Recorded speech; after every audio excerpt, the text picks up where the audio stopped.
Que Dieu vous bénisse abondamment. Cet enseignement du révérend L. Craig Martindale intitulé « J'ébranlerai les cieux » 5e partie a été présenté et diffusé en anglais le 24 juin 2023. En voici la traduction en langue française. Que Dieu vous bénisse abondamment au nom merveilleux de notre Seigneur et Sauveur Jésus-Christ. Merci de me rejoindre, je suis Craig Martindale.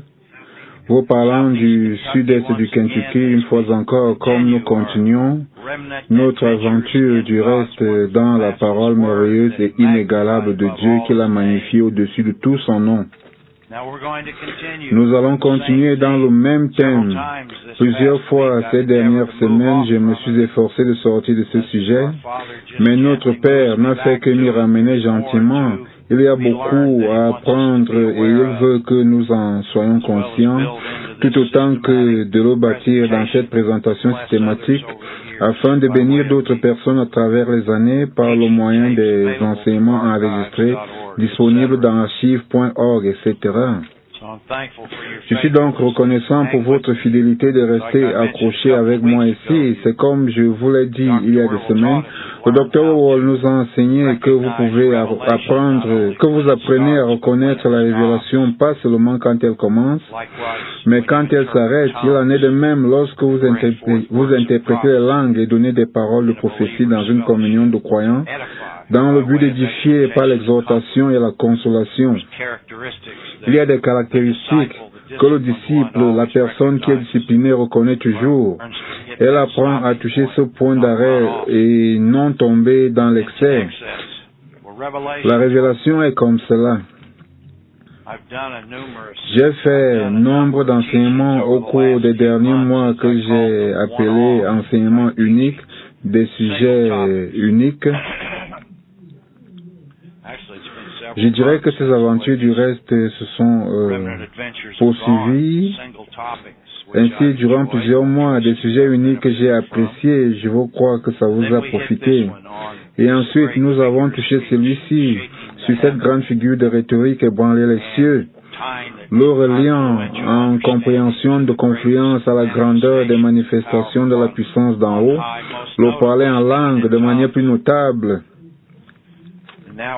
Et maintenant, nous en sommes, je crois, peut-être à notre 5e semaine, parce que je n'ai fait que croire Dieu semaine après semaine.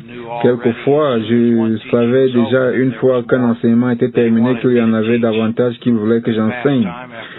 Ce temps dernier, après notre 4e, je pense que c'était notre 4e session, j'ai cru que ça allait être suffisant pour le moment et que nous allions passer à autre chose. Mais comme je me rapprochais de plus en plus du samedi, oui, je consultais mon calendrier, ceci est notre 5e session. Eh bien, c'est la grâce et la miséricorde de Dieu, toute sa parole est par sa grâce et sa miséricorde, c'est certain. Le docteur Wall avait l'habitude d'enseigner les 16 clés pour marcher selon l'esprit dans ses cours avancés, lesquels j'ai bien évidemment fait ma propre version que j'ai développée lorsque j'ai mis mon propre cours avancé sur pied il y a des années.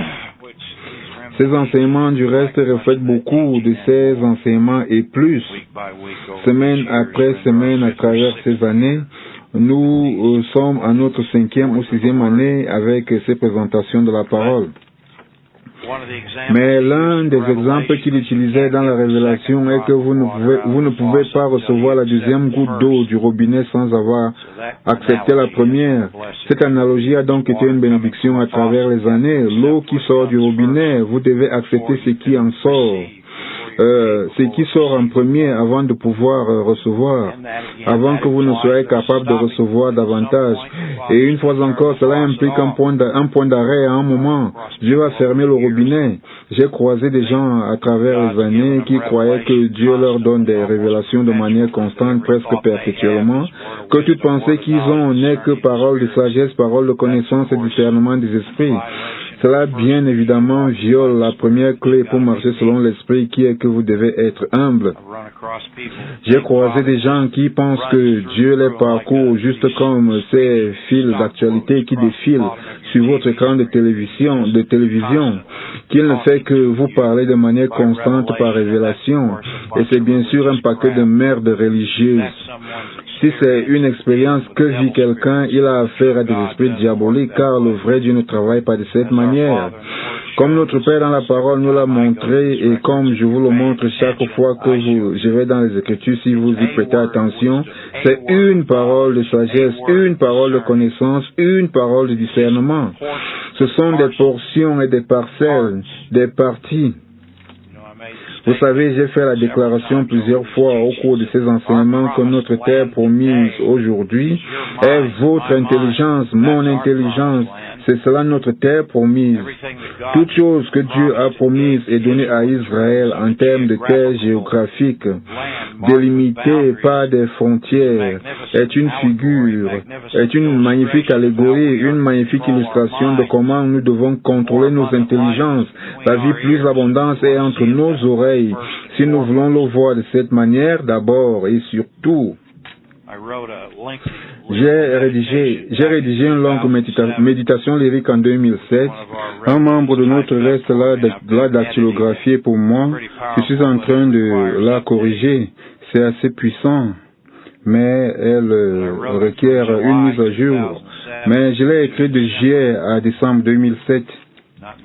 Ce n'était pas nécessairement chaque jour, mais quelquefois j'y écrivais 4 ou 5 jours de suite, y réfléchissant spirituellement en relation avec ce que je voyais se passer dans ma vie, tout autant que dans le monde autour de moi.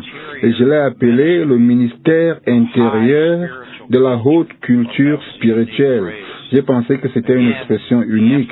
Une fois encore, l'emphase est sur la marche individuelle devant le Père. Aucun homme, aucune femme, peu importe combien il pense être spirituel, n'a de révélation constante, perpétuelle. Cela n'est tout simplement pas logique. Ce n'est pas du bon sens. Cela vous rendrait fou. Maintenant, les esprits vont parcourir les gens comme à travers un tamis. Si ceux-ci leur en donnent l'opportunité, il y a de très nombreux chrétiens dans notre monde qui sont nés de nouveau, mais prennent le Saint-Esprit pour les esprits diaboliques. Ces esprits se cachent, spécialement ceux qui ont passé leur vie à prier Jésus, à louer Jésus, alors que Jésus-Christ fait partie de la création. Il a eu un commencement. Il est né à Bethléem de Judée, le premier Tishri de l'an 3 avant Jésus-Christ, selon le calendrier hébreu. Il a eu un commencement. Il n'a pas existé sur la terre jusqu'à des milliers d'années après la Genèse. Il était dans la préscience de Dieu, mais il a un commencement.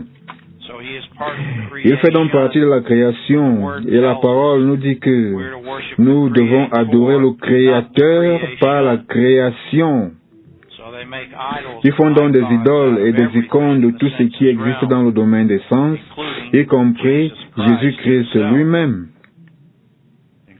y compris les anges, y compris les gens, y compris des concepts, y compris des états émotionnels, y compris des mouvements politiques et des standards éthico-culturels. Tout ceci est issu du prince de la puissance de l'air. Et ils adorent ces choses, ils en font la priorité de leur vie. Avez-vous déjà vu des gens qui font de certains états émotionnels la priorité de leur vie? Quel cerveau rance et plein de détritus est bâti par cela. J'ai croisé des gens qui avaient tellement souffert dans leur vie qu'ils avaient décidé de trouver drôle tout ce qui allait leur arriver, tout ce qu'ils allaient faire dans la résolution de leur état d'esprit. Avez-vous vu Jésus-Christ rire de lui-même dans les 4 évangiles? Nous avions un homme dans notre ministère qui disait que si vous êtes un bon enseignant, vous devez faire que les gens rient toutes les 3 minutes. Vous savez, lorsqu'il disait cela, ma première pensée était, est-ce de cette manière que le docteur Wall avait enseigné puissance pour la vie abondante? Il nous faisait rire toutes les 3 minutes. Vous voyez, c'est un standard idolâtre. Une connerie qui vous saoule.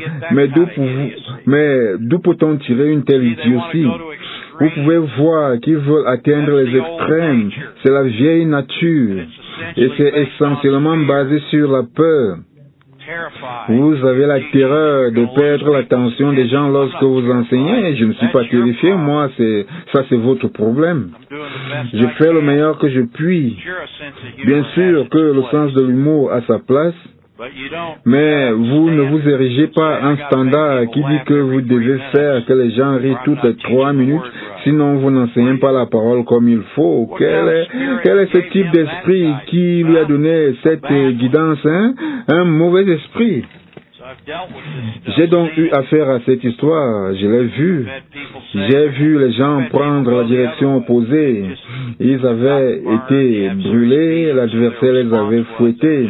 Et leur réponse avait été qu'ils allaient être intransigeants, bas et sérieux pour le reste de leur vie, quel que soit ce qui leur arrivait. Ils se sont transformés en de sortes de foutus pharisiens. Vous ne pouviez même pas vous tenir à côté d'eux. Vous ne pouvez pas vous vendre à quelque foutu état émotionnel et appeler cela communion avec Dieu. Tout cela est basé sur la peur, l'anémie, l'immaturité. Et certains ont décidé de vivre leur vie dans l'immaturité spirituelle, comme ces gens qui pensent que Dieu leur parle constamment. Je suis tombé sur cela il y a des années. Il m'a fallu corriger une bande de cordes de la voix qui s'était mis dans la tête que la révélation consistait à ce qu'ils allaient simplement marcher tout le jour, étant constamment en conversation avec Dieu. Maintenant, l'idée de la conversation avec le Père a sa place, bien évidemment. Mais cela doit être discipliné. Mais dans leur état d'esprit, ils pensaient parler continuellement à Dieu comme s'il était un copain qui marchait à côté d'eux. Eh, belle journée, n'est-ce pas? Oh, belle journée, absolument. N'est-ce pas du beau temps? Je l'ai fait uniquement pour toi. Et ils continuent comme ça commence comme une blague. Et si vous pensez de cette manière pendant un temps suffisamment long, il y a plein d'esprits qui rôdent. Maintenant, ils ne peuvent pas lire dans votre pensée, mais si vos habitudes sont indisciplinées, à ce point-là, vous allez finalement être tellement excité au sujet de cette nouvelle découverte. Et ce qui se produit, c'est que ces ministres Wekor va y croire et commencer à le dire aux gens. Et à partir de là, le domaine des esprits pour savoir exactement où son cerveau est en train de se diriger. Et en définitive, vous allez avoir des esprits diaboliques qui vont être si gentils à vous aider, à vous citer la parole. Les esprits connaissent la parole. Il est dit dans le livre qu'ils connaissent les Écritures et ils tremblent. Ils citent la parole. Avez-vous jamais étudié la tentation de Jésus? Matthieu 4, Luc 4. Ce n'est pas forcément parce qu'une Écriture est citée dans votre cerveau que cela veut dire que c'est Dieu qui vous parle. Si vous avez des habitudes aussi apathiques, aussi capricieuses, aussi arbitraires, il y a une raison pour laquelle nous sommes appelés des disciples. Ma parole, adorer la création. Les états émotionnels ont leur place, mais de là à adorer un état émotionnel, et je les ai même vus aller dans les Écritures qui soutiennent cela, ce sont les seuls passages qu'ils consultent, et ils les interprètent bien évidemment, car ils les enlèvent du contexte de toute la parole. Et consultent tous ces versets qui parlent de se réjouir et les utilisent comme à leur base pour se vendre et demeurer insouciants dans leurs intelligences, dans toute situation. Est-ce ainsi que Jésus-Christ vivait? Ça veut dire que vous n'avez pas lu la parole. Est-ce ainsi que tout grand homme de Dieu a vécu? Ça veut dire que vous n'avez jamais lu certaines choses que je crois atteindre aujourd'hui. Vous n'avez jamais lu les Épîtres, vous n'avez jamais lu le livre des Actes, et vous avez des gens qui tiennent mordicus. Pour sûr, le domaine des esprits les laisse avoir un peu de succès, bien évidemment. Il a mis un appât à la moisson, et vous savez, l'appât à la moisson est délicieux pour le poisson, il sent bon, il paraît beau, il suscite l'appétit. Le seul problème, c'est qu'il y a un hameçon. Ainsi, la manière dont les gens se laissent bousculer, berner, corrompre, se font chanter par le domaine des esprits, je peux enseigner le discernement des esprits à partir de ce seul point de vue. Nous adorons et servons le Créateur, pas une portion quelconque de la création. Nous sommes reconnaissants pour le corps, l'âme et l'esprit dans la création, mais nous n'adorons rien d'autre si ce n'est la source. Et notre source est un Dieu, pas trois, ou 6000 saints à qui vous priez. Un Dieu, un Père. Jéhovah Elohim, il a de nombreux noms qui mettent l'emphase sur des aspects de sa nature. Voilà la source que nous adorons. Je n'adore pas le parler en langue, j'adore par le biais du parler en langue. Je n'adore pas Jésus-Christ, mais à travers sa vie en tant que mon médiateur, mon intercesseur, mon avocat, j'ai accès au Père. Il est la voie, la vérité et la vie. Il vous faut penser spécifiquement avec discipline. Et ces mauvaises habitudes spirituelles, vous devez être diligent envers vous-même, personne d'autre ne le fera. Maintenant, si en fin de compte, c'est suffisamment mauvais, comme avec ceux que j'ai croisés au cours des années que j'ai dû corriger, j'ai croisé un autre groupe, puis se sont tous accrochés sur une expression que j'ai entendue toute ma vie depuis ma prime enfance, alors que je grandissais dans une église baptiste. Et il parle d'une relation personnelle avec Jésus-Christ. Ainsi, lorsque j'ai fait le cours puissant pour la vie abondante, j'y ai vraiment beaucoup réfléchi moi-même, et je me suis dit que ce n'est pas une déclaration exacte. La relation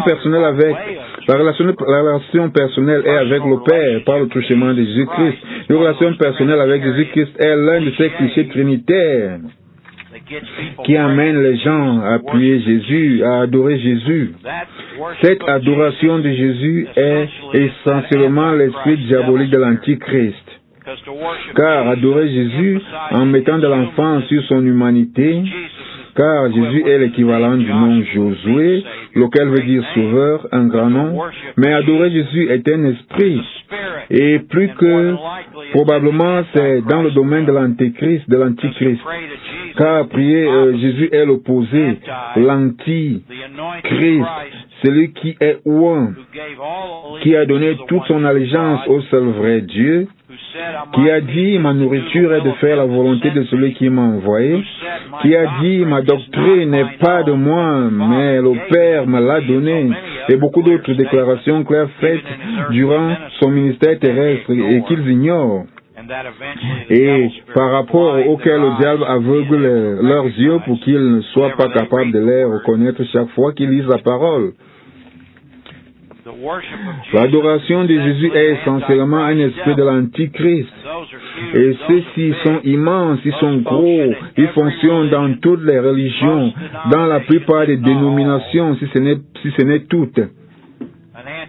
L'esprit de l'Antichrist, et il parle de Jésus.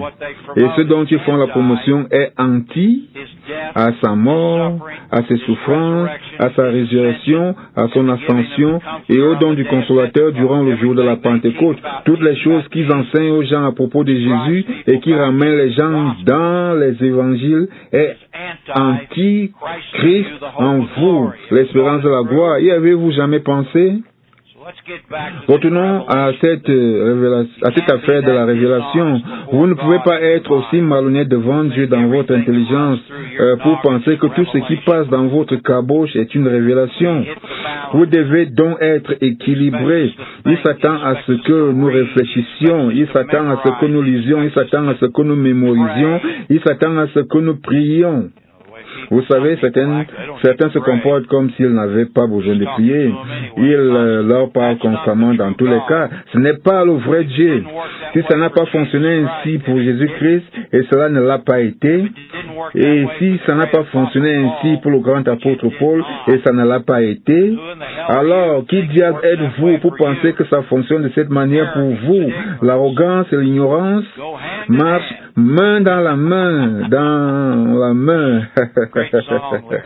de grandes paroles tirées d'une chanson. En tout cas, certains des corps de la voix qui avaient été élevés hors des dénominations évangéliques ont pensé plus tard que c'était la plus grande chose qu'ils aient jamais entendue lorsque quelqu'un parlait de relations personnelles avec Jésus-Christ. Je sais qui ils sont, je connais leur nom, je suis en train de penser à eux en ce moment même. Cela m'avait marqué, mais j'ai beaucoup appris en voyant cela se produire. Et bien évidemment, ils commencèrent à le répandre dans la maisonnée du corps de la voix. Ils commencèrent à dire qu'ils parlaient à Jésus, qu'ils devenaient des amis. Je vous assure que lorsque j'avais entendu cela, j'avais sauté au milieu de cette histoire, les deux pieds joints. Le docteur Wawol se trouvait dans la réunion et j'avais botté cette histoire dans le derrière. Et je ne l'avais pas consulté avant, je savais que j'avais raison.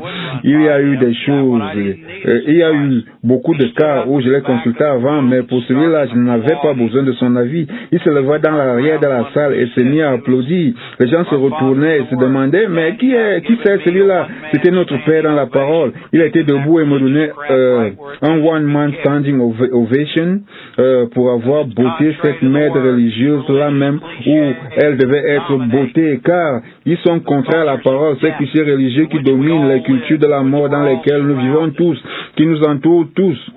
Nous n'adorons pas la création, nous adorons le Créateur. Vous savez, en Ézéchiel 38, une des choses que j'avais déjà faites avant de donner les 2 ou 3 derniers enseignements, allez en Ézéchiel 38, c'est que j'avais consulté un certain nombre de sections contextuelles où l'expression non seulement ébranler les cieux apparaît, mais aussi ébranler la terre. Car ayant réfléchi avec vous le long de ces semaines, il est évident que je mettais de l'emphase sur ébranler les cieux, reliant cela à comment nous pouvons secouer le royaume des esprits. Mais vous savez, nous ébranlons aussi la terre de la même manière, par notre marche avec l'énergisation du don en manifestation. C'est ici que nous vivons, et il est le prince de la puissance de l'air. Et la terre a été maudite lorsque Adam et Ève ont chuté, et cette malédiction demeure toujours ici. Le sol est maudit. Le docteur Wawol nous a enseigné il y a des années que la terre, pour parler en termes de récolte et de production agricole, de nourriture, d'alimentation, ne produit à son maximum que lorsque le superviseur de cette parcelle n'adore qu'un seul Dieu, un seul Dieu. Et c'est la raison pour laquelle une telle grande partie de la terre est maudite.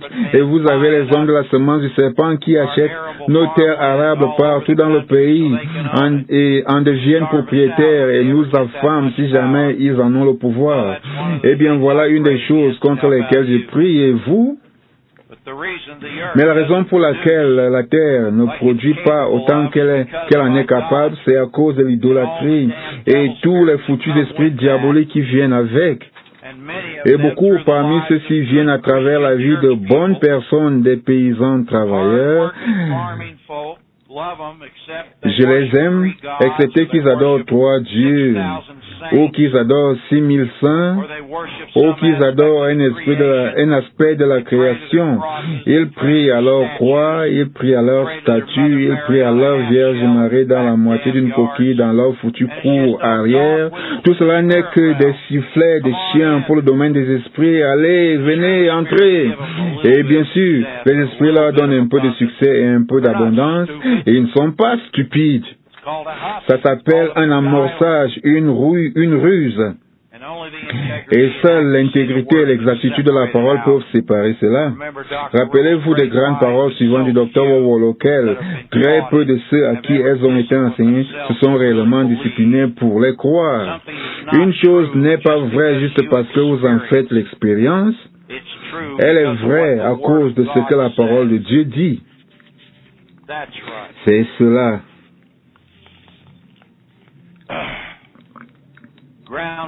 La terre produit à son maximum lorsque ceux qui supervisent ces plants, ceux qui apprêtent le sol, ceux qui sèment, ceux qui entretiennent les plants, les amènent jusqu'à la récolte, lorsque ceux qui ont la responsabilité de cette terre adorent un seul Dieu, le vrai Dieu. Et je ne parle pas d'Allah, je ne parle pas de Bouddha, je ne parle d'aucune autre contrefaçon. Un seul Dieu. Le Dieu que nous proclamons avec exactitude et intégrité, le Dieu que nous présentons à partir de cette révélation de la parole. Le Dieu que Jésus-Christ rend disponible et aucun autre prophète, aucun autre demi-dieu, aucun autre faux homme ou femme spirituelle, mais le véritable Seigneur Jésus-Christ, le Fils de Dieu, pas Dieu le Fils. Vous contaminez votre croyance là même si vous suivez cette route stupide. Vous savez, cette connaissance est disponible depuis de très nombreuses années. Je doute qu'il y ait encore beaucoup d'excuses pour les gens qui continuent de patauger dans cette histoire de prier Jésus, cette connerie d'adorer trois dieux et se coller aux gens qui le font. Allons donc, ma parole. La révélation est une marche de discipline. Ceux parmi nous qui marchons par révélation au meilleur de nos capacités demeurons dans cette parole écrite. Nous disciplinons notre pensée.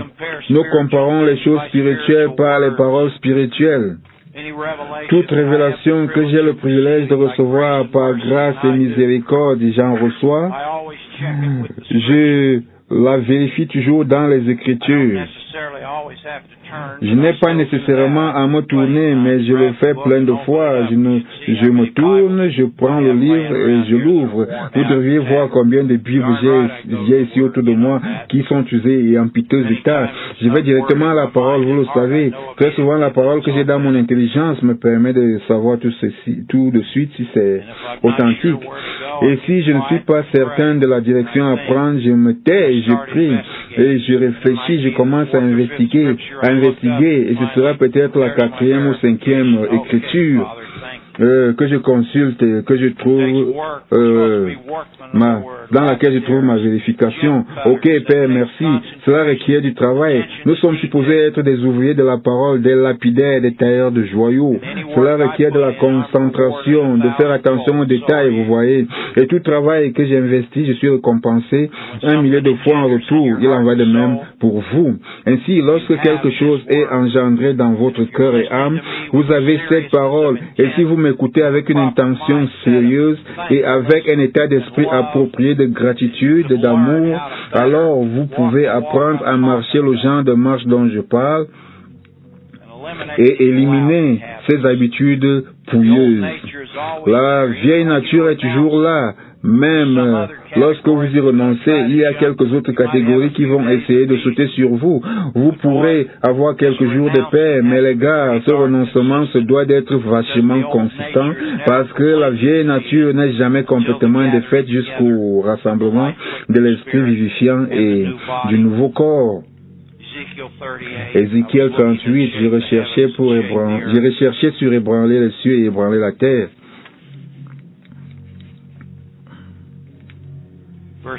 Verset 16. Tu t'avanceras contre mon peuple d'Israël comme une nuée qui va couvrir le pays. Il parle des incroyants qui vont se rassembler dans la 6e administration. Dans la suite des jours, je te ferai marcher contre mon pays. Vous voyez le contexte. Ceci est l'administration de la loi. C'est une prédiction. Elle parle de ce que nous connaissons maintenant comme la 6e administration. Elle interviendra après le rassemblement de l'Église du corps. Je te ferai marcher contre mon pays, il parle de Gog, afin que les nations me connaissent, quand je serai sanctifié par toi sous leurs yeux, ô Gog. Ainsi parle le Seigneur l'Éternel. Est-ce toi de qui j'ai parlé jadis par mes serviteurs, les prophètes d'Israël qui ont prophétisé, ont déclaré et ont prédit alors pendant des années que je t'amènerai contre eux, en ce jour-là, le jour où Gog marchera contre la terre d'Israël, dit le Seigneur l'Éternel, la fureur me montera par les narines, c'est-à-dire à ma face. Me montera à la face, c'est une figure de rhétorique. Je le déclare, dans ma jalousie, vous voyez, voilà votre figure qu'on défend sur. Et dans le feu de ma colère, en ce jour-là, il y aura un grand, et le voici, tumulte, c'est-à-dire ébranlement, dans le pays d'Israël, un tremblement, un ébranlement. Les poissons de la mer et les oiseaux du ciel et les bêtes des champs, regardez cette polyscénète, plusieurs et tous les reptiles, les reptiles qui rampent sur la terre et tous les hommes qui sont sur la surface de la terre seront ébranlés, trembleront devant moi. Et les montagnes seront renversées et les parois des rochers s'écrouleront. S'écrouleront et couleront, et toutes les murailles tomberont par terre. Et cela m'a frappé, ceci est la création, ceci est l'idolâtrie de la création. Toutes les civilisations adorent les esprits animaux. Toutes les religions ont une sorte d'adoration animale. Regardez les poteaux totems des aborigènes des Amériques pour lesquels nous sommes supposés avoir tellement de culpabilité et leur laisser gérer des casinos pour se faire de l'argent sur les stupides visages pâles. Ah, c'est ok. Ceux qui sont assez stupides pour le faire vont le voir arriver. J'ai un peu de ce sang des aborigènes des Amériques en moi, mais je n'adore pas les poteaux totems ni les esprits animaux avec des corps d'hommes et des têtes d'animaux. Toute une religion païenne égyptienne qui continue de couvrir notre monde. Ils adorent des crocodiles, des têtes de crocodiles sur des corps humains. Si ce n'est pas une représentation des esprits animaux énergisés en des êtres humains, alors qu'est-ce que c'est? Ils ont ces splendides corps de femmes avec des têtes de chats. Et ils adorent des chats. Pouvez-vous imaginer que l'on adore des foutus chats, les esprits animaux? Je l'ai finalement vu, c'est ce qu'il va ébranler. Il va ébranler la création avec toutes ces icônes et ces idolâtries de poissons, d'oiseaux, des bêtes et des reptiles, des serpents qui sont adorés. Les serpents sont considérés comme de grandes sources de sagesse spirituellement, allégoriquement et même physiquement. Quel paquet de possessions, c'est que de devenir aussi spirituellement stupide. Python est le nom d'un esprit, d'un grand esprit de fausses prédictions dans le livre des Actes. Rappelez-vous de la femme qui avait un esprit de Python. Python parce que la nature du Python est de presser. Cet esprit presse des prophéties hors d'eux. Paul chassa cet esprit d'elle et la libéra dans la grande zone de Philippe dans le livre des Actes. Il y a tellement d'exemples de ceci. Regardez en Ézéchiel 8. C'est l'un des plus grands chapitres sur le discernement des esprits que vous puissiez trouver. Rappelez-vous qu'en Ézéchiel, Jésus est le vrai pasteur. Et un vrai pasteur se doit d'être capable de discerner et distinguer le loup en habit d'agneau. Combien en opposition à cela est notre définition culturelle essentielle du pasteur. Un pasteur dans la parole est quelqu'un qui est hautement habile dans le discernement des esprits. Oui. Combien de fois avez-vous jamais entendu un pasteur être décrit ainsi dans notre culture? Je ne l'ai jamais entendu. Jusqu'à ce que le docteur Wawol se pointe, jusqu'à ce que je le vois dans la parole et le clarifie et m'entende le dire moi-même. Je n'ai jamais entendu personne d'autre dans tout ce crétin de christianisme dire qu'un pasteur se doit d'être habile dans le discernement des esprits. C'est pourtant logique. Pasteur vient de berger. Un berger en Jean 10 est celui-là qui donne sa vie pour ses brebis. Il est la porte de la bergerie. Il en est la vie, l'intercession. Il se tient à la brèche. Il protège les brebis de l'archi-ennemi. L'archi-ennemi qui est le restreindre la puissance de l'air et de la hiérarchie du domaine des esprits. Je pense que tout ministre doit être ainsi, mais cela est plus spécialement remarqué en le pasteur. Du point de vue de la connaissance des sens, vous n'y penseriez même pas si vous ne travaillez pas la parole comme je le fais. Vous n'y penseriez jamais à cause des mauvais exemples que nous avons eus dans nos vies. Maintes fois, ils se sont montrés de bons gens, de bonnes personnes gentilles, réconfortantes, ça va de soi, mais l'essence réelle d'un pasteur, c'est d'être celui qui discerne les esprits. Et si vous ne le croyez pas, lisez le livre d'Ézéchiel comme je le fais. Et ici, Dieu lui donne ce discernement des esprits incroyable au chapitre 8. La 6e année, le 5e jour du 6e mois, ces détails spécifiques sont pour garantir que ceci n'est pas une fable, que ce n'est pas un mythe. Ceci s'était littéralement passé dans le calendrier hébreu qui est noté jusqu'au jour précis. Ici, dans son mémoire par révélation, c'est la meilleure manière de faire un mémoire, n'est-ce pas? Comme j'étais assis dans ma maison, ce n'était pas dans une bâtisse d'église, ce n'était pas dans un temple, ce n'était pas dans une synagogue, une église à la maison, et que les anciens de Juda, c'était la direction spirituellement du peuple de Dieu. Et je sais déjà par le contexte que c'est un paquet de contrefacteurs. Le contexte me l'a dit. Ceci, de leur part, est une action religieuse pour tout ce qu'ils avaient comme motivation. Principalement, ce devait être d'essayer de piéger Ézéchiel et utiliser quelque chose contre lui. C'est pour cette raison aussi qu'il venait à Jésus-Christ qui était le vrai pasteur.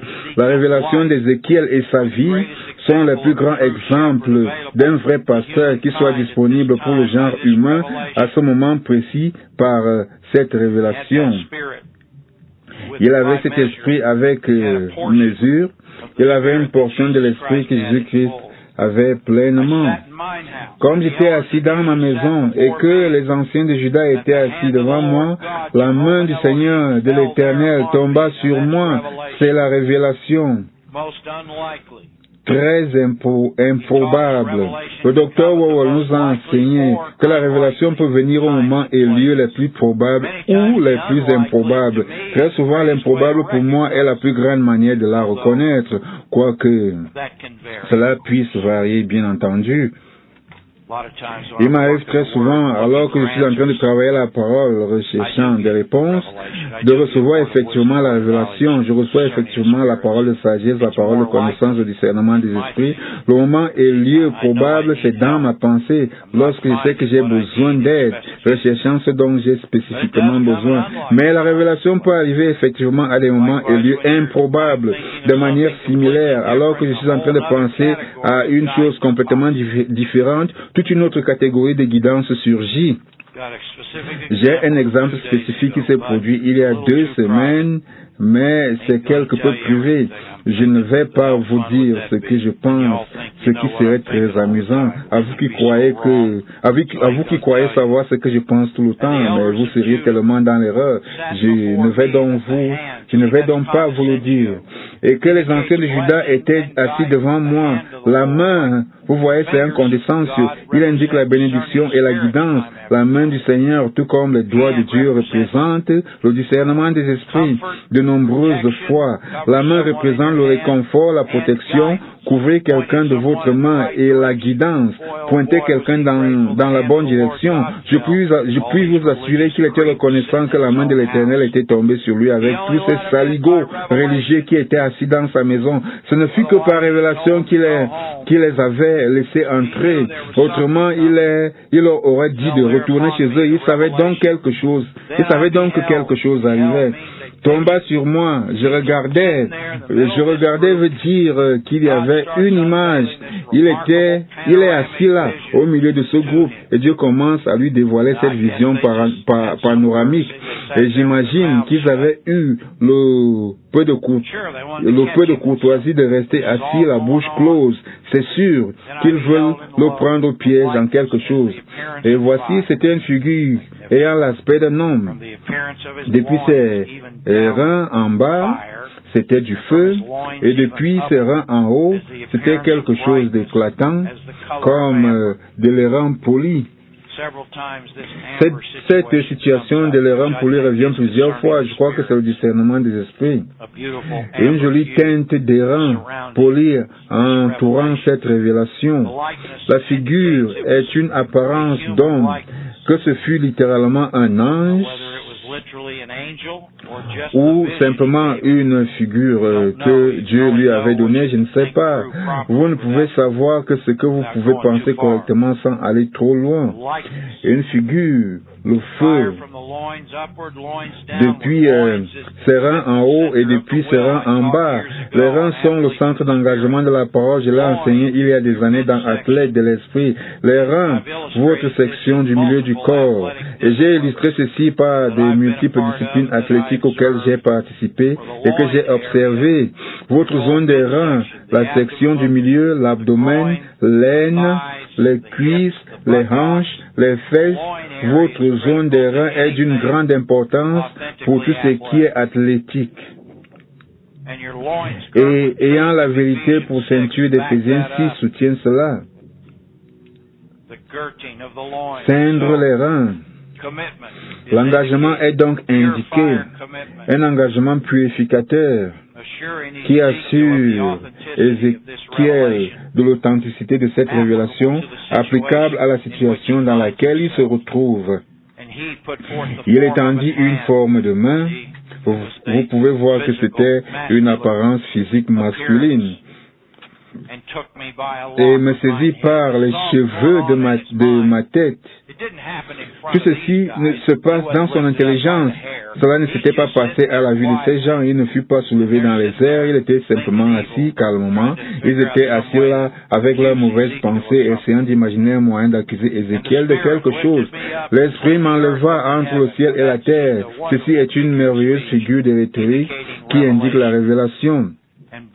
Et il me transporta dans des visions divines, des visions de Dieu. Dieu est Elohim, le Créateur, dans des visions de Dieu à Jérusalem. Bullinger dit que ce fut dans la ville elle-même, que ce n'est pas une vision et je n'en comprends pas du tout la logique. Je me dois de ne pas être d'accord avec notre merveilleux docteur Bullinger ici. Il nous a déjà dit que c'est une vision. Il l'amène donc à Jérusalem. Ça ne doit être que dans une vision. Autrement, vous dites qu'il a porté de là physiquement et l'a transporté à un endroit physique. Non, je ne souscris pas à cela, non. La plupart du temps, notre grand ami, le docteur Bullinger, vous pouvez spirituellement amener ce qu'il dit à la banque, mais vous devez toujours de réfléchir. Il me transporta dans des visions de Dieu à Jérusalem, à l'entrée de la porte intérieure. Une porte indique un accès à la vérité. Un accès au cœur du Père, du côté de quoi? Du septentrion, c'est-à-dire du nord. Toutes ces références figuratives sont parfaites. À de nombreuses reprises, le terme nord est utilisé pour faire référence à Dieu dans la Bible. Au nord, par rapport à Israël, la fonte des neiges du mont Hermon est ce qui, à travers le fleuve Jourdain, fournit de l'eau à la mer de Galilée, qui est un lac d'eau douce. La mer de Galilée, à travers le Jourdain, remplissait toutes les voies d'eau, tous les bacs, toutes les tranchées qui, durant l'été, arrosaient les plantes et les fleurs et donnaient de la nourriture aux animaux, remplissaient les citernes et remplissaient les réserves d'eau. Au nord, le Liban, des temps bibliques, était splendide et beau, des arbres, des montagnes, des rivières de montagnes, la vitalité merveilleuse et prolifique du sol. Il est dit dans la parole qu'au Liban, il n'y a pas assez d'arbres à mettre au feu pour louer Dieu. Cela vous montre combien le parler en langue, avec sa saveur douce et parfumée, est grand. Du côté du nord, où était l'idole de la jalousie? Quelqu'un avait envahi ce qui devait être le territoire de Dieu, qui excite la jalousie de l'Éternel. Et voici, la gloire de Dieu d'Israël. La gloire de Dieu d'Israël était là, la puissance manifestée et la gloire, telle que je l'avais vue. Et voici cela. en vision. Cela revient une nouvelle fois dans la vallée. Le Père avait donc fait qu'il ait conscience de certaines nomenclatures et images avant, et il est en train de bâtir dessus. La révélation peut suivre des étapes où, après vous avoir donné une révélation auparavant, Dieu bâtit sur elle de manière appropriée. Et il y a une réelle discipline en cela. J'ai vu des gens tomber dans le piège de se dire que puisque Dieu leur avait donné une révélation très magnifique une fois dans le passé, c'est ici que la paresse dans la nature humaine intervient. Et ils se disent, c'est de cette manière qu'il va me montrer ce type de situation désormais. Ce doit être ainsi. C'est ce que je désire. Eh bien, ce que vous désirez ne compte pas. Lisez la parole. Voici un passage où Dieu bâtit à partir d'une révélation qui précède. Mais Ézéchiel ne pouvait pas avoir l'état d'esprit de présumer que c'est ainsi que toute révélation allait être, sinon le Père ne la lui aurait jamais communiqué. Je peux vous garantir que cette révélation apporte bien plus de détails que le précédent discernement des esprits. Il me dit, fils de l'homme. L'expression fils de l'homme apparaît une centaine de fois dans la révélation d'Ézéchiel. Qu'en dites-vous lorsqu'on considère le grand évangile de Luc dans lequel Jésus-Christ est l'homme de l'Éternel, ce qui met de l'emphase sur sa marche en tant qu'homme, bien plus que les autres évangiles. Vous savez, Matthieu est le roi de l'Éternel, Marc est le serviteur de l'Éternel, Luc est l'homme de l'Éternel, Jean est le fils de l'Éternel. Et il y a de l'emphase sur ce point. Ce n'est pas que Jean contredit les autres, car vous pouvez voir des éléments de tous ces quatre dans tous les quatre, mais ce point, il reçoit de l'emphase. L'évangile de Luc est le seul endroit où figure le passage de la naissance de Jésus-Christ. Si vous avez des difficultés à accepter cela, alors vous n'avez pas encore bien travaillé Jésus-Christ, notre semence promise. Certains parmi vous diraient, qu'en est-il des mages? Les mages ne furent pas présents la nuit de sa naissance. Vous devez le savoir avec clarté. Peut-être que certains parmi vous l'entendent pour la première fois. Alors bienvenue au pays de la pensée claire. Les scènes de la nativité que vous mettez dans votre cœur sont inexactes. Les mages n'étaient pas présents la nuit où il est né. Seuls les bergers furent avec Joseph, Marie et le bébé couchés dans une mangeoire. Luc chapitre 2. Le passage des mages est en Matthieu 2. Ces événements eurent lieu une bonne année et 4 mois après la naissance de Jésus-Christ. Ils n'ont même pas croisé Joseph. Joseph ne vit jamais les mages. Ce fut Marie et son jeune enfant, ce qui est distinctement différent d'un bébé. Les deux étaient dans une maison dans la zone de Bethléem. Ils n'étaient pas dans une mangeoire. Joseph n'était pas là. Et bien évidemment, Marie, avec excitation, lui dit ensuite à propos de la visite des mages et la fortune qu'il leur avait laissée. Alors Joseph eut la révélation qu'il devait se tailler en Égypte et il eut besoin de cette fortune pour élever le Fils unique de Dieu. Je l'ai déjà dit plusieurs fois auparavant, je pense que Joseph est le plus merveilleux père terrestre qui ait jamais vécu. Pourriez-vous possiblement le comparer à quelqu'un d'autre? Il a élevé le Messie, lequel était son fils adoptif, pas son fils biologique. Ainsi, le père terrestre le plus grand qui ait jamais vécu était un père adoptif, et Jésus était un fils adoptif. Qu'en dites-vous? Et je crois qu'il a donné sa vie pour cela. Il n'est pas mentionné une fois que le ministère terrestre de Jésus commence. Je pense qu'il mourut de pure fatigue. Il avait dû lutter et tenir l'adversaire à l'écart de manière si diligente à travers ces années jusqu'à la 30e de Jésus. À un certain point, il n'est tout simplement pas mentionné, car je pense que cela est si pénible au cœur de Dieu qu'il ne le mentionne même pas, mais nous pouvons penser et pouvons le noter, et nous pouvons apprécier le grand caractère de père d'un homme appelé Joseph. Je pense qu'il était le plus grand père terrestre qui ait jamais vécu. Je peux le soutenir. Je peux soutenir cela avec des arguments. Peut-être vient-il après Adam, avant qu'il ne chute. Et Adam n'était même pas encore un père. Il est devenu après la chute. Ah! Je n'y avais jamais pensé. Ainsi, de la tête et des épaules, il est le meilleur père terrestre qui ait jamais vécu. Beaucoup de nous avons eu de merveilleux pères terrestres, mais Joseph était le numéro 1. Et il a donné sa vie pour cela. Il était lessivé. Une fois qu'il vit qu'il avait rempli sa tâche, je pense que le père lui dit tout simplement, il faut t'endormir, Joe. Tu as fait du très bon boulot, repose-toi. Nous ne savons pas comment il est mort. Je suis certain que l'adversaire a essayé de le tuer à maintes reprises durant ces années.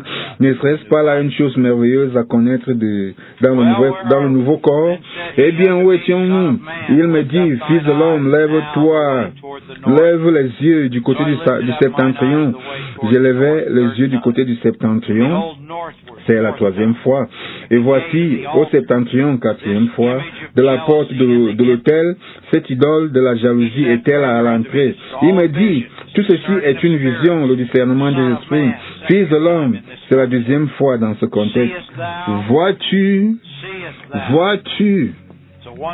C'est une merveilleuse question rhétorique qui veut dire, jette un coup d'œil. Ceci est le discernement des esprits, vidéo et audio. Il entend et voit. Vois-tu ce qu'ils font? Et c'est qui le mot il représente? Ces maîtres religieux qui sont assis dans la maison faisant semblant de demander son aide. Rappelez-vous des passages dans les évangiles. Il est dit que Jésus connaissait leurs pensées. En voici la base.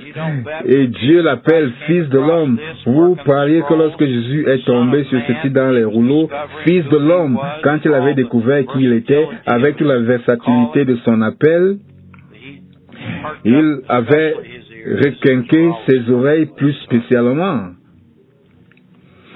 Ses oreilles étaient toujours requinquées, que son cœur soit béni.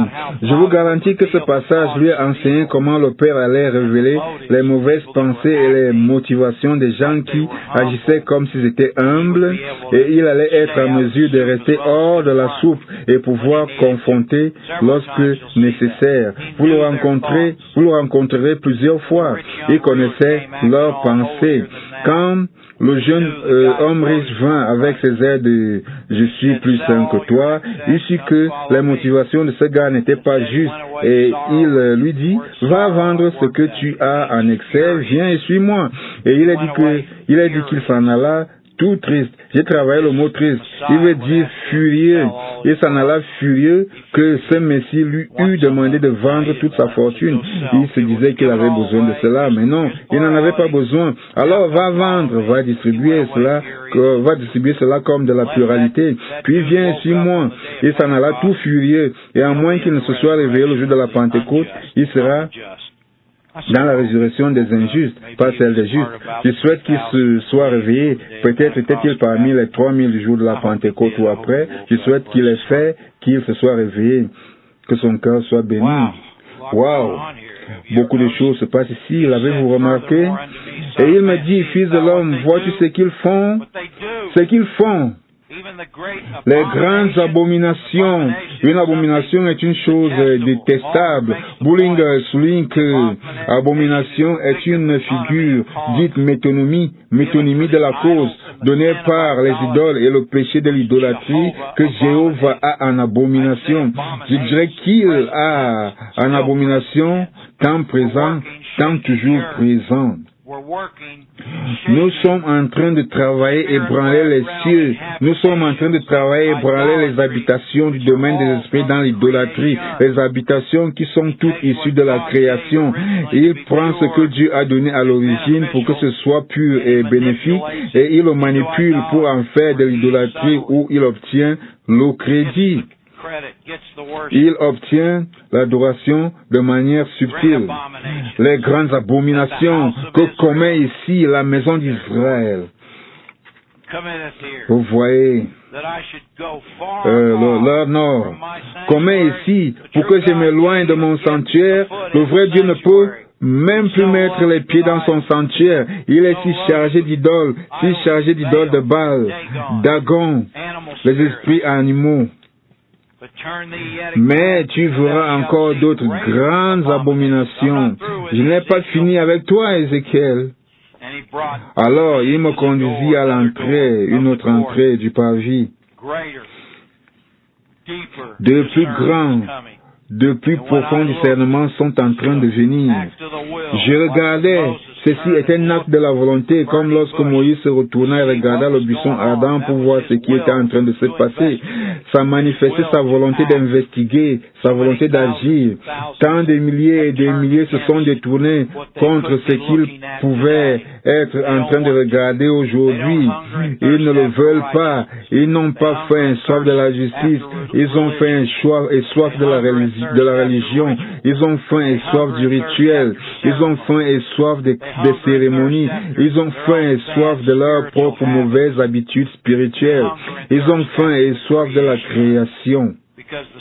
Parce que le domaine des esprits leur a jeté quelques gâteaux, quelques friandises, attirant les hommes qui suivent la paresse de la vieille nature à laquelle ils ne renoncent pas par une connaissance ferme de la parole. Ils ne se retournent pas pour jeter un coup d'œil comme beaucoup parmi vous le font chaque samedi, comme Ézéchiel le fit, comme Moïse le fit. Vous voyez, il n'a pas dit, Seigneur, c'en est assez, je n'en ai plus besoin, non. Je regardais, et voici, il veut dire réveillez-vous, et voici, il y avait un trou dans le mur. Ce doit en lui-même indiquer quelque chose de significatif. C'est vraiment cool, cela va de soi en quelque sorte, pas vrai? Un trou dans le mur, voyons.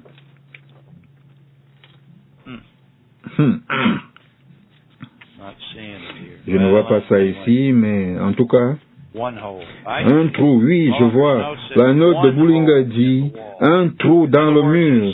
En d'autres mots, un trou particulier ou un certain trou, comme si c'était mystérieux ou remarquable.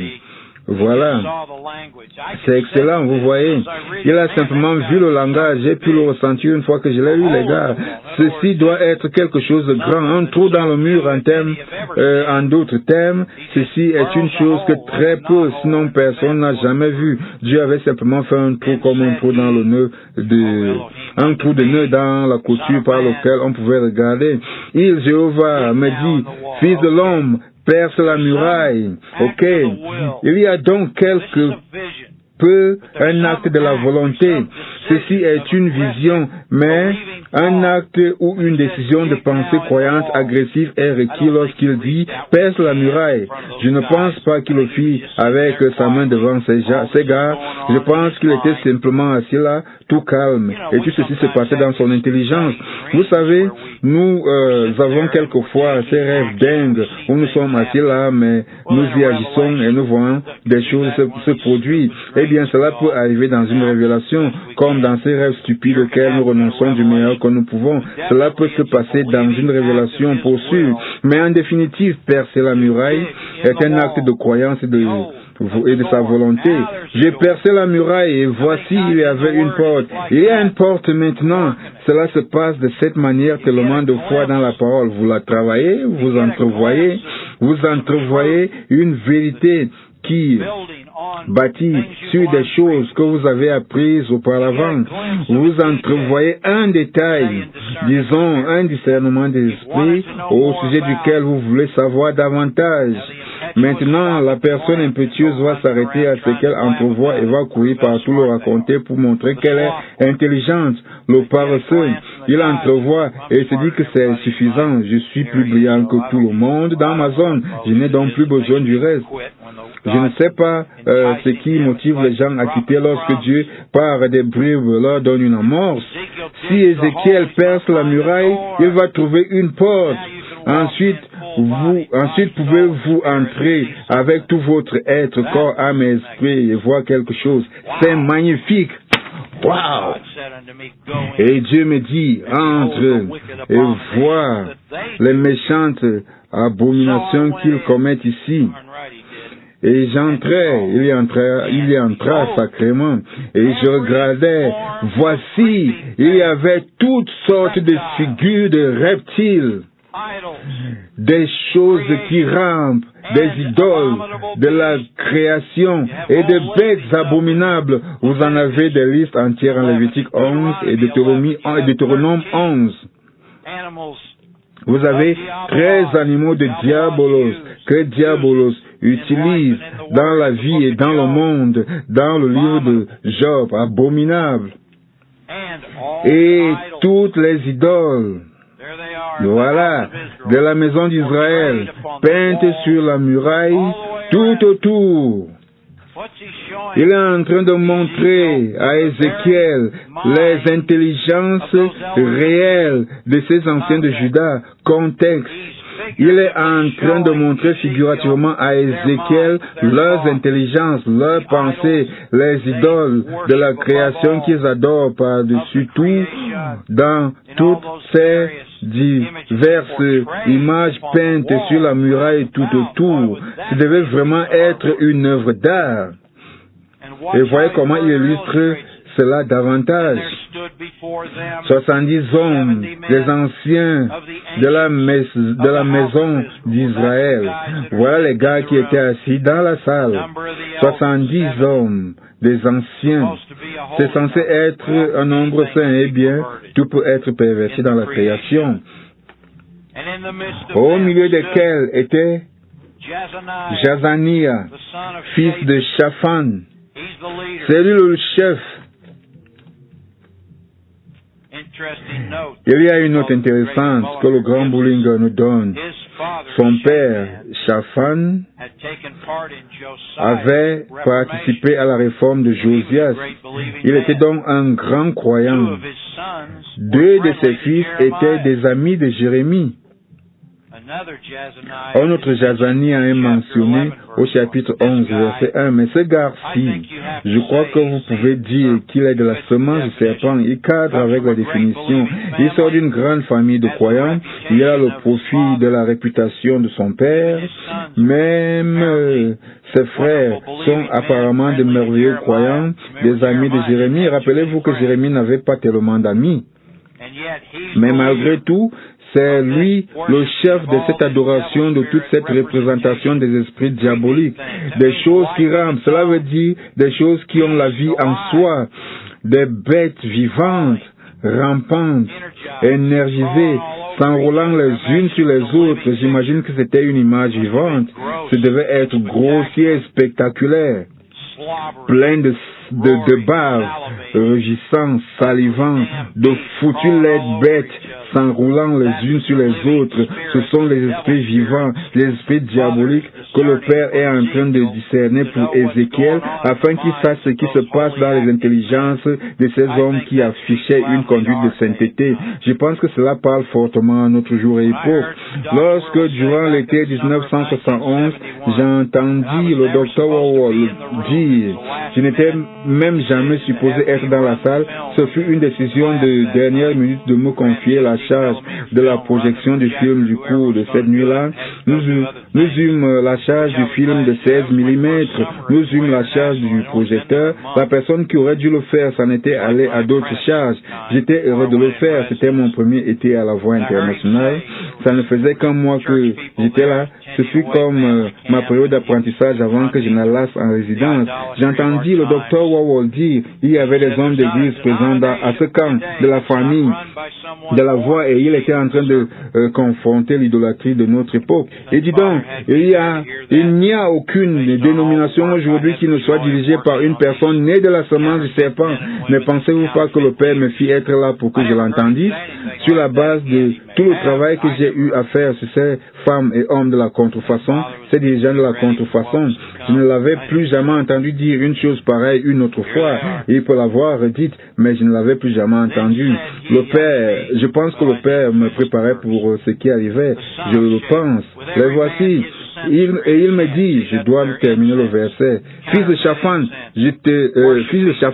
se tenait devant ses idoles, chacun l'encensoir à la main. Vous voyez, c'est leur encens contrefait avec lequel ils adoraient les choses qui rampent, les bêtes abominables, les idoles peintes sur les murs de leurs intelligences. Et il s'élevait une épaisse nuée d'encens. Et il me dit, fils de l'homme, vois-tu ce que font les anciens de la maison d'Israël? Voyez ceci, dans les ténèbres. Vous voyez, dans le secret de leurs intelligences, chacun dans sa chambre pleine de figures. Les chambres de son imagerie, c'est ce que ça veut dire, que c'est spécifique. Les chambres de votre imagerie, ce sont les images que vous portez dans votre intelligence comme vous vivez. Si vous faut nettoyer cela, faites-le. Lorsque vous priez, ne soyez pas, trouvez ça vous-même. Chacun dans les chambres de son imagerie, car ils disent, il est celui qui sonde les cœurs. Ils croient qu'il se cache de Jéhovah Elohim, car ils disent, l'Éternel ne nous voit pas, l'Éternel a abandonné le pays. Et il montre beaucoup d'autres choses par la suite, mais c'est là tout ce que je voulais vous montrer à la lumière d'ébranler la terre. Les choses qui rampent en Ézéchiel. Il y a un grand passage dans le livre d'Agé que j'ai considéré il y a quelques semaines, et quelques membres de notre reste sont tombés dessus et l'ont partagé avec moi.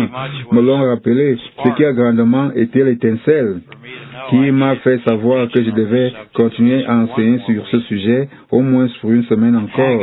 En Agé, chapitre 2, le 21e jour du 7e mois, bon sang, nous sommes déjà entrés dans la 2e heure, mais laissez-moi terminer ceci, ce temps pour aller au verset 5. Je reste fidèle à l'alliance que j'ai faite avec vous quand vous sortiez de l'Égypte, et mon esprit est au milieu de vous. Ne craignez pas, car ainsi parle l'Éternel des armées, encore un peu de temps, et j'ébranlerai le ciel et la terre, la mer et le sec. Vous voyez, c'est la création d'où toutes les idoles viennent, habitées et infiltrées par les bêtes abominables qui sont adorées dans les intelligences des hommes et des femmes. J'ébranlerai toutes les nations, toute l'incroyance dans toutes ces cultures dont les gens sont si fiers, toutes chargées d'esprit. Et regardez ceci, le désir de toutes les nations viendra. Eh bien, qui est le Messie, Jésus-Christ, en dépit de toutes les idolâtries de nos cultures? Il est le véritable désir de toutes les nations. Viendra. Voilà donc l'ébranlement de la terre et des cieux. En termes de chambouler les icônes, l'imagerie, les infiltrations et les puissances qui vont avec, nous les ébranlons, nous les engourdissons, nous les narcotisons, nous les gelons. Toute figure de rhétorique qui marche pour vous dans la vie quotidienne. Rappelez-vous, Dieu avait dit à Gédéon d'aller tailler cette idole de Baal en pièces. Et son nom voulait dire les carisseurs de Baal ou Jérubaal. L'autre nom qui lui avait été donné, les carisseurs, il abat Baal, c'est ébranler la terre. C'est aussi dans cela que nous sommes engagés dans cette grande marche de puissance. Très bien, 15 minutes et nous revenons pour quelque chose, que vos cœurs soient bénis.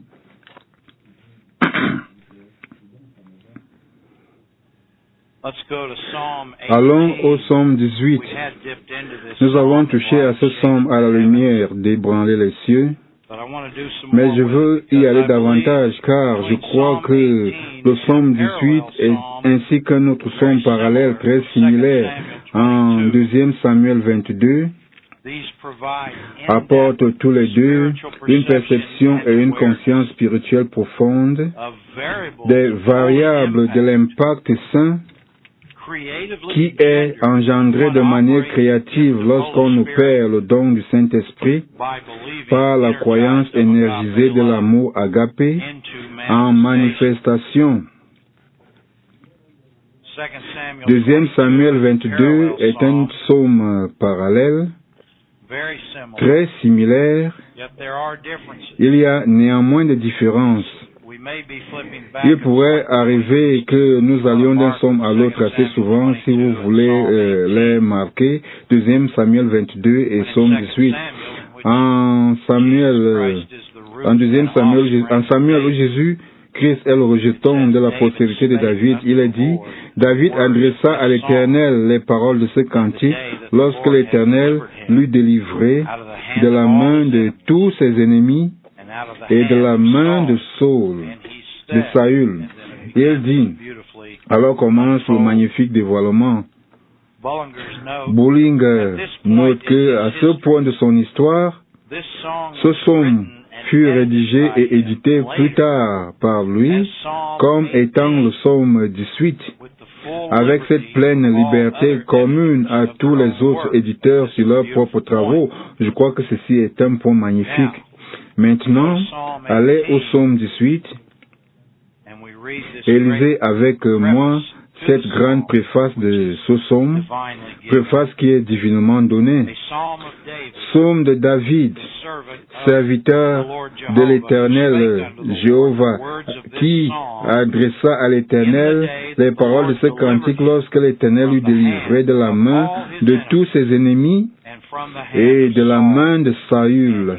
Et il dit, et ça se met donc à couler. Encore une fois, la note de Bullinger est vraiment remarquable. Comme tous les psaumes de David, celui-ci trouve son accomplissement dans le vrai David. Vous voyez, cela prédit beaucoup de choses qui sont dites mot à mot au sujet de Jésus-Christ dans la période des évangiles. Ainsi, le vrai David est le Messie, le parfait homme de Dieu. Et bien évidemment, David était le grand psalmiste d'Israël, l'homme selon le cœur de Dieu. Bullinger continue, comme il est écrit, il est situé premièrement en 2 Samuel 22, mais il a été édité et situé ici pour qu'il retrouve la véritable relation qu'il a avec les autres psaumes. Rappelez-vous, il est dit en psaume qu'il a adressé à l'Éternel. L'écrivain de Samuel l'enregistra plus tard. Il fait quelques corrections ici, tout aussi bien par révélation, pour que cela soit situé de manière appropriée dans la révélation appelée psaume. Rappelez-vous que tous les psaumes ne furent pas écrits par David. Il en écrivit la plupart, mais tous ne sont pas de David. Certains sont anonymes. Nous retournons aux grandes notes de Bullinger. Pourquoi David n'aurait-il pas le droit réclamé par tous les autres écrivains, sans compter le droit du Saint-Esprit de faire comme il lui plaît et comme il le veut? C'est le donneur. Le Saint-Esprit, c'est le donneur ici. Il fut édité pour être situé ici lorsqu'il fut donné au chef des chantres. Il y a une note qui indique que l'annexe 64 élabore sur le chef des chantres, le chef du service d'adoration dans le tabernacle et plus tard dans le temple. Il édita donc, premièrement, pour qu'il s'ajuste dans la révélation des psaumes, et ensuite pour qu'il puisse être utilisé dans les services d'adoration publique pour instruire et inspirer le peuple. Dans la révélation de base, il s'adressait à l'Éternel en action de grâce. Et pour m'exprimer d'une manière qui se rapproche du livre des Actes, je dirais qu'il était en train de parler des merveilles de Dieu. Ainsi, en 2 Samuel 22, il est Dieu, verset 8, « La terre fut ébranlée et trembla. Les fondations des cieux frémirent. » Si ce n'est pas immense. La terre fut ébranlée et trembla, les fondations des cieux frémirent, ce qui revient à dire, et c'est même dit dans la ligne qui suit, et il fut ébranlé parce qu'il était irrité. Il s'élevait de la fumée dans ses narines. Bon sang, regardez cette figure vivante à utiliser lorsque vous parlez en langue contre les hommes et femmes monstrueux qui s'efforcent de nous surpasser et de lutter contre la libre circulation de la parole du Seigneur. Vous pouvez tout simplement la ramener dans votre intelligence, de la fumée qui sort des narines de Jéhovah Elohim. Mettez donc un peu de fumée dans cette prière lorsque vous priez contre les hommes et femmes monstrueux, appelés figurativement les rois et les reines de la terre, les fils et filles du diable qui dirigent les systèmes de cette culture idiote dans laquelle nous faisons tout notre meilleur pour vivre au-dessus de cela. Il s'élevait de la fumée dans ses narines et un feu dévorant sortait de sa bouche. Il en jaillissait des charbons embrasés. Et il abaissa les cieux et il descendit. Il y avait une épaisse nuée sous ses pieds.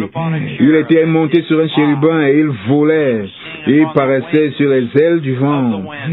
Il faisait des ténèbres une tente autour de lui. En d'autres termes, il les faisait fuir partout où il allait. Il y avait de la lumière.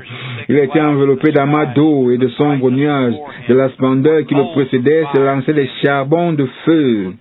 Vous pouvez considérer cela à partir du point de vue de réchauffement et d'incubation, tout autant qu'à partir du point de vue d'un sombre ennemi qui est en train d'être grillé. Verset 14, l'Éternel tourna des cieux. Le Très-Haut fit retentir sa voix. Il lança des flèches et dispersa mes ennemis. Je pense aux javelots de la lumière, bien évidemment, les disques de la croyance. La foudre, elle est mise en déroute. Le lit des mers apparut. Les lits sont les courants d'eau orientés par les rochers ou les conduits des chaînes de rochers. En d'autres termes, il exposa les fondements même du domaine de l'ennemi. Cela est dit dans la ligne qui suit.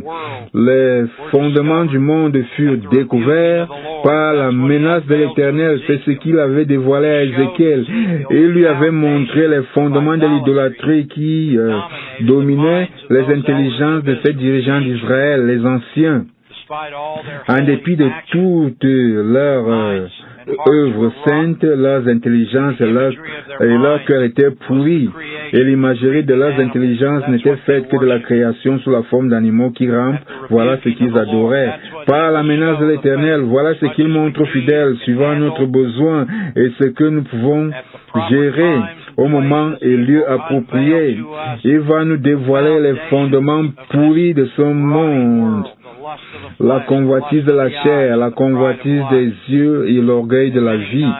Et très souvent cela se fait en nous, montrant les fondements pourris des cœurs des gens qui s'efforcent de nous obstruer, qui sont des échardes dans la chair, comme il était pour Paul, qui s'efforce de mettre des obstacles sur la voie de nos buts divins.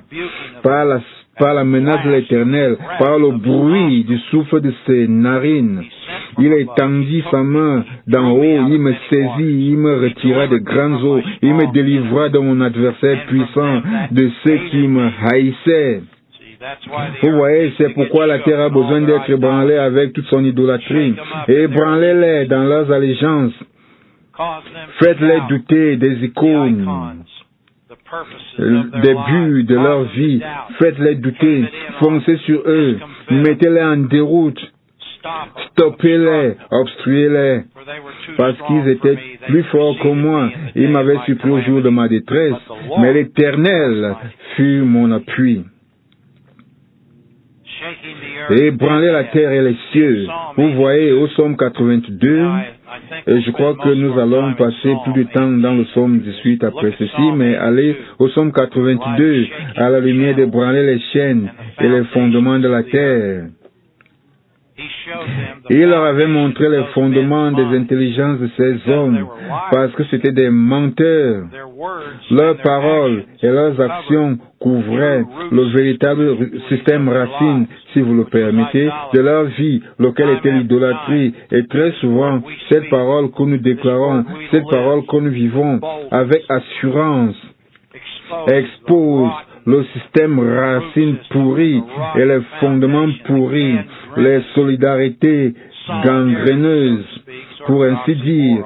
C'est une sorte d'oxymore, les fondements gangreneux et cancéreux des intelligences et les fondements gangreneux et cancéreux des intelligences de ces personnes qui sont fermement engagées dans les ténèbres. Mais cela demeure toujours dans le cadre des Écritures, ce qui complique la tâche, je le comprends. Je me rappelle que le Dr. Wawol l'avait dit il y a des années que Paul avait ses ennemis, il avait ses échardes dans la chair qui venaient d'habitude du point de vue du judaïsme pharisaique. Mais ce que nous avons aujourd'hui, ce sont ces autres organisations chrétiennes, nombre d'entre elles citent les mêmes versets que nous, mais il n'empêche qu'elles sont pourries, ces organisations, elles sont infiltrées. Il avait dit que, sous de nombreux aspects, notre époque est plus difficile que l'époque de l'Église du 1er siècle. Et il avait continué en expliquant, pas nécessairement en termes de persécution physique, mais de tromperie spirituelle. Et j'avais apprécié qu'il le dise, comme vous apprécierez aussi que je vous le dise. Oh oui, c'est difficile quelquefois, mais malgré tout, notre Dieu est un feu dévorant. Il peut griller cette connerie comme nous l'adorons en esprit et en vérité. Et comme vous marchez fidèlement avec moi dans ces dévoilements semaine après semaine, de ces révélations, comme elles s'appliquent à vos propres prises de décision. Et c'est le cas. Si vous avez les yeux pour voir et les oreilles pour entendre, Psaume 82, ai-je dit, nous parlons des fondements qui sont découverts. C'est vraiment du terrible discernement des esprits. Eh bien, au Psaume 82, regardez ce qui est dit au verset 4. Sauvez le misérable, le pauvre, c'est-à-dire le pauvre et l'indigent. Le pauvre est la personne humble. Et l'indigent, bon, voyons, c'est ainsi que Boulinga. Quelquefois, le mot pauvre indique littéralement la pauvreté physique, quelquefois il indique la pauvreté spirituelle. C'est un mot de King James. Quelquefois, cela indique l'humilité. Le contexte vous aide à le définir d'habitude. Boulinga, ici, il parle des oppressés. Ok, ça a du sens.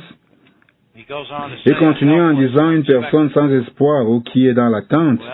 Eh bien, c'est sans espoir dans le sens de la connaissance des sens. Rappelez-vous que Paul dit en 2 Corinthiens 12, 9 que quand je suis faible, c'est alors que je suis fort. Mais Boulinga poursuit en disant une personne qui attend, ce qui m'indique qu'il y a de l'humilité ici. Ainsi, verset 3, rendez justice à la personne humble, c'est-à-dire pauvre, en 8 secondes. J'aime beaucoup dire personne humble pour ce mot pauvre de King James de 8 secondes. Et orphelin, faites droit aux orphelins, c'est-à-dire affligés, et aux pauvres, c'est-à-dire indigents. Vous voyez, il s'agit très souvent du reste. Nous avons été affligés, nous avons été abandonnés, nous avons des besoins, nous sommes humbles envers celui qui pourvoit aux besoins. Sauvez le pauvre, c'est-à-dire la personne humble, et l'indigent, délivrez-les de la main des méchants. C'est une grande prière. Il pourrait être le juge du verset 1. Ce pourrait être les indigents eux-mêmes, ou ce pourrait être les méchants.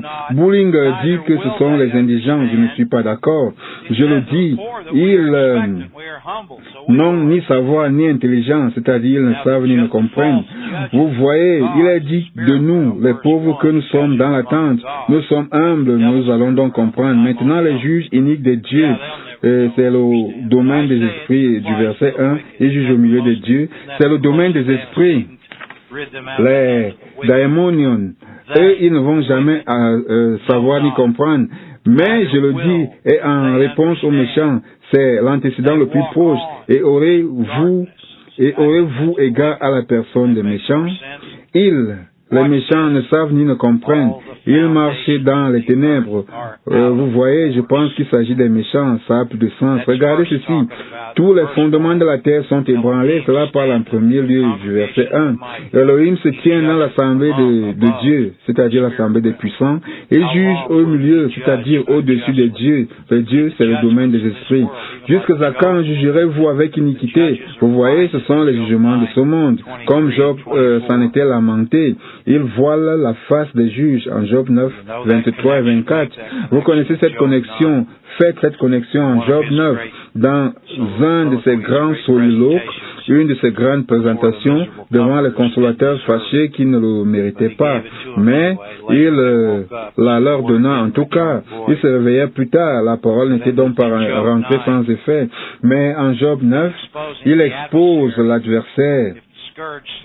Si soudain le fléau donne la mort, il rit des épreuves de l'innocent.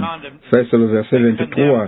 Vous voyez, ils accusent Dieu de ceci. Beaucoup de commentaires disent que c'est le vrai Dieu qui rit des épreuves de l'innocent. Mais cela ne cadre pas avec Dieu qui est lumière. Pas avec Dieu qui est amour. Cela ne cadre pas avec le Dieu du chapitre 2 qui aime Job si profondément et est si fier de lui. Vous devez diviser les pronoms droitement. Rappelez-vous, le piège de l'ennemi n'était pas connu de ces hommes de cette époque. pas aussi clairement que c'est connu de nous. Ce n'est pas qu'ils étaient complètement ignorants. Ils savaient qu'il y avait le mal, ils savaient qu'il y avait de mauvais esprits, mais quelquefois, lorsqu'ils semblent donner la responsabilité à Dieu pour des actes impies, cela veut simplement dire qu'il les permettait à cause du libre arbitre qu'il accorde à tout être humain. Et parce que les gens ne le croient pas, ils ne peuvent pas intervenir contre leur ennemi. Il, ici, est clairement l'adversaire. Il rira des épreuves de l'innocent. Il aime cela. Regardez ceci maintenant. La terre est livrée aux mains de l'impie. Cela ne cadre-t-il pas avec ce que nous connaissons depuis la chute du genre humain en Genèse 3 avec Ève et Adam? Le docteur Wawol nous a enseigné que les droits conférés à Adam en tant que le chef, le prince du paradis, furent transférés au serpent. Et maintenant, l'adversaire est devenu le Dieu de ce monde. La terre est livrée aux mains de l'impie. Ils savaient cela au moins, n'est-ce pas? C'est beaucoup plus que ce que la plupart des gens savent de nos jours, même avec le piège qui est révélé aujourd'hui. Ils voilent la face des juges. Et la note de Bullinger est superbe, en sorte qu'ils ne peuvent pas discerner entre le bien et le mal. Eh bien, j'appelle cela votre système judiciaire. Ce n'est pas étonnant. Même dans la période des évangiles, Jésus-Christ avertit Israël d'éviter le système judiciaire autant que possible.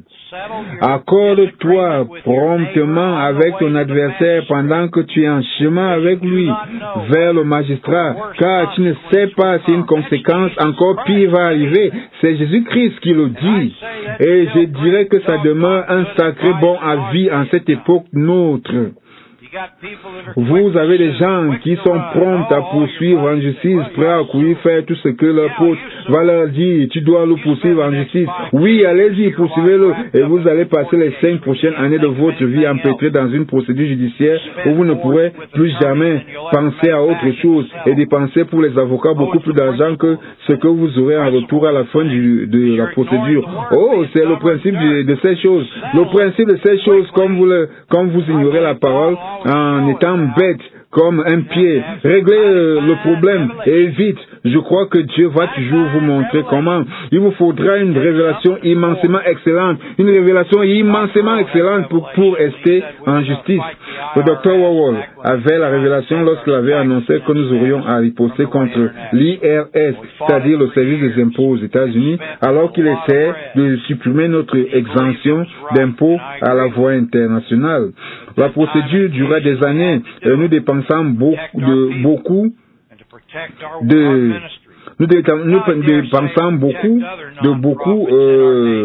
pain, mais ils croyaient que c'était juste, et je suis d'accord. Nous devions le faire en ce temps et occasion pour protéger nos gens et notre ministère, et j'ose le dire, pour protéger d'autres organisations à but non lucratif dans notre pays. Les organisations honnêtes, elles ne le sont pas toutes, je le sais, mais nous le faisons. Et le faisons toujours. Et finalement, ce fut le grand jour lorsque l'IRS nous envoya le rapport officiel final des années après. Nous mettons un terme à notre investigation. Toutes les investigations. J'avais dû signer des dépositions avec ces vautours. J'avais dû répondre à leurs questions orientées et biaisées. Oh mon Dieu, j'y avais beaucoup appris. Mais ils ne sont que des vautours. Ce n'est pas pour dire qu'ils ne font pas de bonnes choses de temps en temps, mais je ne sais pas quand. Je suppose néanmoins qu'ils en font. Un système légal nauséabond. Le monde essaie toujours de vous amener à poursuivre les gens. Il y a quelques années, quelqu'un a dit que les 3 grandes manières dont les gens pensent qu'ils vont s'enrichir sont 1. Poursuivre quelqu'un en justice, 2. Jouer à la loterie, 3. Hériter. Voilà la paresse mentale de notre nation libre. Les gens désirent constamment poursuivre quelqu'un en justice et recherchent toujours le moyen de le faire. En deuxième position, jouer à la loterie, Dieu Tout-Puissant. Ok, vous savez ce que j'en pense, oubliez ça. Ou un héritage, je suppose que c'est négligeable, comme une aiguille dans une botte de foin lorsque ces choses viennent à se produire, pas vrai? Tous sont fondamentalement une attitude d'esclave, tous les 3. Mais poursuivons ici, je ne veux offenser personne, n'est-ce pas? Il voit la face des juges. Ceci est la parole de Dieu. Montrez-moi une quelconque autre chose à travers la révélation de la parole de Dieu qui contredit que les juges d'une culture ou d'une époque ne sont rien d'autre que des aveugles. Et vous avez tellement, même dans le monde séculier, vous avez tant d'illustrations, pas seulement du côté des avocats, mais aussi du côté de ce qu'on appelle juges. Oh, de temps en temps, ils se vendent de quelqu'un qui, selon eux, fait du bon travail, mais je ne mettrai pas cela au-dessus de la parole. Si ce n'est pas lui, qui est-ce donc? Qui diable le fait? Il est en train de poser la question à propos de l'adversaire. Qui est-il? Où est-il? Comment couvre-t-il ses faces? Voilà ce dont il parle. Le Psaume 82 dit les fondements de cette terre sont ébranlés. Cela veut dire incliné, perverti, tordu, penché. Il faut un vrai travail de perception et de conscience spirituelle pour vous maintenir hors du champ de mine, pour vous maintenir hors des pièges à tigres malaisiens. Vous savez, ces pièges où on creuse un trou dans le sol en y plantant des pieux pointus couverts de branches et de débris, soit pour vous attraper des tigres, soit pour attraper des tigres ou pour attraper des soldats imprudents. Vous pouvez entendre des histoires d'horreur venant du Vietnam à ce sujet, et habituellement, ils revêtissent les pieds de quelque type de poison ou d'une infection. Quel monde joyeux que celui dans lequel nous vivons. Vous voyez, vous devez marcher par révélation sur une terre ferme, d'un sentier éclairé par Dieu. Prenez le conseil de la parole et restez hors de ces affaires. 2 Timothée me dit qu'en tant que ministre, je devrais éviter les affaires du monde physique, les affaires du pragmatisme de cette vie physique. Bios est le mot en 2 Timothée 2, verset 4. Je crois que je viens d'étayer cela, pas vrai? Voyons ce que nous pouvons faire avec le psaume 18. Regardez quelques-uns de ces variables et attributs d'ébranler la terre et les cieux. Waouh! J'ai besoin de lire une autre section de la parole avant que nous y arrivions. Romains 1. Tout cet ébranlement de la terre, les choses qui rendent les animaux abominables, tout cet ébranlement de la terre, les montagnes, les mers, les collines, qui obstrue de manière figurative les desseins de Dieu. Regardez comment Romains 1, qui est la révélation de base de l'administration du mystère, soutient toutes ces choses que je viens de vous montrer au sujet d'ébranler la terre. Romains 1, verset 18, la colère de Dieu, voici la fumée qui sort de ses narines, se révèle, c'est-à-dire se dévoile du ciel contre toute impiété, toute chose contraire à une relation vraie et vitale avec Dieu. C'est essentiellement la création et comment le domaine des esprits manipule la création pour établir des loyautés, des allégeances et du faux sel dans les intelligences et les cœurs des gens avant la parole, contre toute impiété et toute injustice des hommes. C'est le genre humain qui retiennent et supprime donc injustement, retient injustement la vérité captive, les obstacles, les murs, les inimitiés, car ce qu'on peut connaître de Dieu est manifeste pour eux, ou à eux, dans Dieu le leur ayant fait connaître à eux tous, même les impies. En effet, les perfections invisibles de Dieu, sa puissance éternelle et sa divinité sur l'ennemi, sur ces petits dieux, se voient comme à l'œil depuis la création du monde, quand on les considère dans ses ouvrages. Ils sont donc quoi? Inexcusables. Ceci résout le problème de pleurer sur votre soupe au sujet de ces pauvres dans tous les autres pays qui n'ont pas entendu la parole. Et ils voient tous l'œuvre du vrai Dieu s'ils ont un cœur pur, s'ils ont un cœur pour voir, croire et rendre grâce. La création et sa beauté, même nos propres corps humains, nous enseignent qu'il y a un Dieu grand, merveilleux et aimant qui a fait tout cela pour nous. Il faut que vous soyez vraiment attirés par les ténèbres pour que vous croyiez à toute cette évolution qui ne se produit que par hasard. Quel paquet de conneries et de balivernes de pur grade A. Regardez cette merveille que le corps humain est, même avec toutes les faiblesses, les maladies et les choses auxquelles nous sommes assujettis. Regardez comment le corps se guérit lui-même. Regardez la magnificence du système nerveux central. Regardez la complexité époustouflante du cerveau humain et de la colonne vertébrale.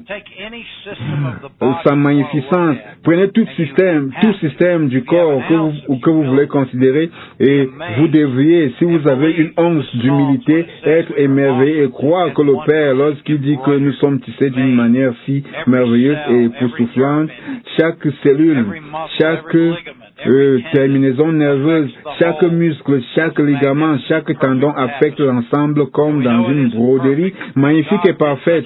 Nous savons que ce n'est pas parfait, mais Dieu a fait un tel bon travail que même après des milliers d'années avec l'adversaire qui attaque le corps et l'intelligence de l'homme, la perfection qu'il avait à l'origine est toujours très aisément perceptible pour ce qui est de ces perfections invisibles. Je ne parle pas de votre corps, je ne parle pas du monde naturel ni du système solaire autour de vous. Verset 21, parce que, ayant connu Dieu, ils ne l'ont point glorifié comme Dieu et ne lui ont point rendu grâce, mais ils se sont égarés, ils sont devenus vains, vides dans leurs pensées.